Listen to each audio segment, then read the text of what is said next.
Accounting के lecture number 4 में welcome है आप सबका। इस लेक्चर में हमने बात करनी है ऑब्जेक्ट ऑफ अकाउंटिंग की, जो आपको पेज नंबर 7 में मिल जाएगा। ऑब्जेक्ट्स मतलब आपकी जितनी भी फाइनेंशियल इंफॉर्मेशन की प्रॉपर्ली रिकॉर्ड करने की नीड्स क्या हो सकती हैं, बिजनेस को इससे क्या फ़ायदा होता है और अकाउंटिंग करने से हमें क्या क्या फ़ायदे हासिल हो सकते हैं। हमारा सबसे पहला ऑब्जेक्ट है financial information is necessary in order to run a business in an efficient manner. Reliable information will be available only through keeping proper book of accounts. इसका जो फर्स्ट ऑब्जेक्ट है वो हमें बता रहा है कि अगर प्रॉपर बुक ऑफ अकाउंट्स अगर हम करेंगे तो एफिशिएंट हमारा बिजनेस चलेगा। एक एफिशिएंट बिजनेस को चलाने के लिए हमें फाइनेंशियल इंफॉर्मेशन का प्रॉपर रिकॉर्डिंग ज़रूरी है। अगर एक ओनर देखना चाहता है कि इस महीने मेरे कितनी प्रॉफिट हुआ, तो उसके लिए उसको अब अपने बुक्स में जाना पड़ेगा और देखना पड़ेगा कि उसने कितनी सेल्स की और कितनी और उससे कितना प्रॉफिट हासिल किया। अगर उसकी प्रॉपर रिकॉर्डिंग नहीं हुई भी तो उसको एक गलत नंबर मिलेगा, जिससे उसका आगे बिजनेस को नुकसान हो सकता है। इसका जो सेकंड ऑब्जेक्ट है वो ये है, proper accounting is essential if money is to be borrowed for the purpose of the business.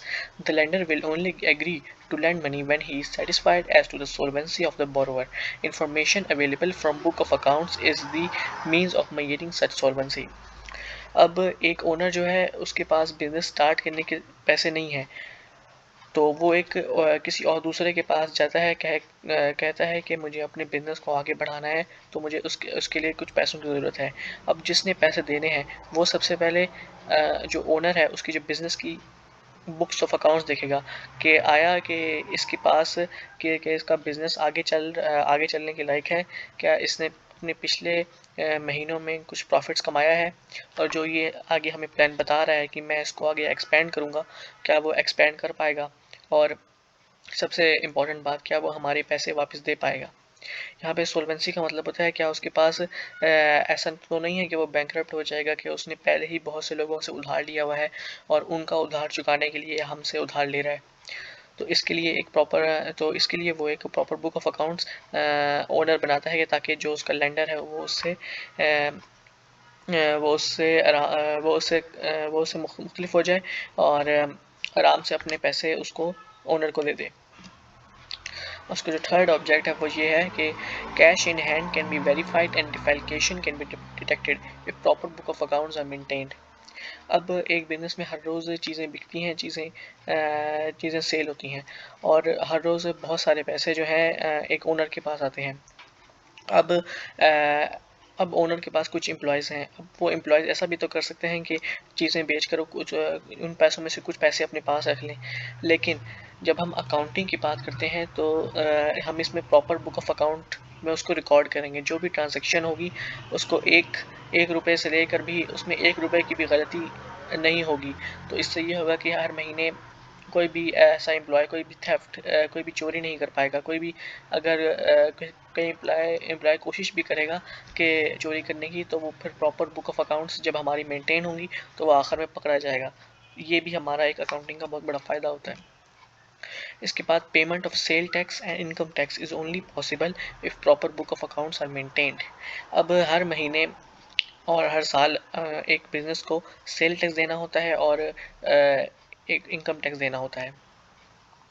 ये अब इन दोनों के लिए जो कैलकुलेशंस होंगी वो तभी मुमकिन है जब हमारी proper book of accounts maintain होंगी।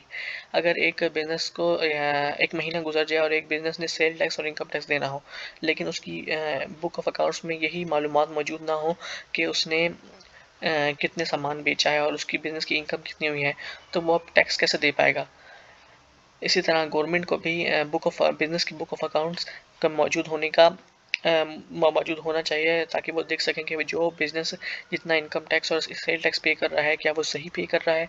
इसलिए बुक ऑफ अकाउंट्स अगर प्रॉपर मेंटेन होंगी तो सेल टैक्स और इनकम टैक्स एक बिज़नेस एक एफिशिएंटली और अच्छे तरीके से दे पाएगा।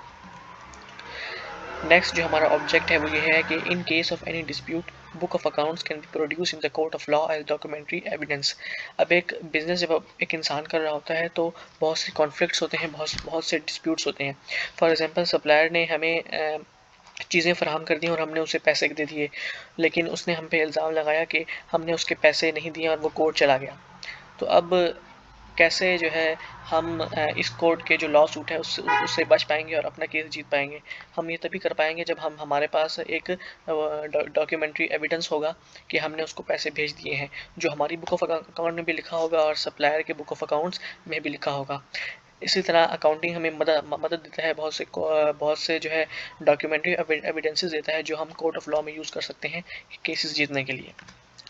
जो लास्ट ऑब्जेक्ट है वो है government fixes up fair prices, formulate industrial policy, economic plans, decides import export quotas and does many other functions on the basis of accounting information available from book of accounts. अब government हर साल बाद business की book of account में से बहुत सारी terms निकालती है कि जो बहुत बड़े बिजनेस हैं उन्होंने कितना सामान बेचा। तो जब आपने सुना होगा कि एक साल में पाकिस्तान ने 50 बिलियन डॉलर की इंपोर्ट्स की, 20-22 बिलियन डॉलर की एक्सपोर्ट्स की। तो ये सारी इन्फॉर्मेशन हमें बुक ऑफ अकाउंट्स में से मिलती है, जहाँ पे चीज़ों के साथ साथ उनकी प्राइसेस भी लिखी होती हैं कि उन्होंने कितना सामान बेचा, कितना सामान ख़रीदा। इसी नंबर्स की बदौलत जो है गवर्नमेंट्स बहुत सारे इकोनॉमिक प्लान्स बनाती हैं। जो भी हमारा इंडस्ट्रियल सेक्टर अच्छा चल रहा होता है तो उनके लिए वो और आसानियाँ पैदा करती हैं, बहुत सारी ऐसी पॉलिसीज़ बनाती हैं ताकि उस इंडस्ट्रियल सेक्टर को और फ़ायदा हो। इसके अलावा decides import export quotas, import export की कोटास को डिसाइड किया जाता है कितनी चीज़ें मुल्क के अंदर आएंगी और कितनी चीज़ें मुल्क से बाहर जाएंगी। इसके अलावा बहुत सारे ऐसे फैसले होते हैं जो बुक ऑफ अकाउंट्स की इंफॉर्मेशन को देख कर किए जाते हैं। ये सारे जो है ऑब्जेक्ट्स ऑफ अकाउंटिंग थे। अकाउंट्स अकाउंटिंग क्यों ज़रूरी होती है, बुक ऑफ अकाउंट में प्रॉपर अकाउंटिंग, प्रॉपर जो है ट्रांजेक्शन्स रिकॉर्ड करना क्यों ज़रूरी होता है। लेक्चर 4 का यहाँ पे ख़त्म होते हैं। Thank you.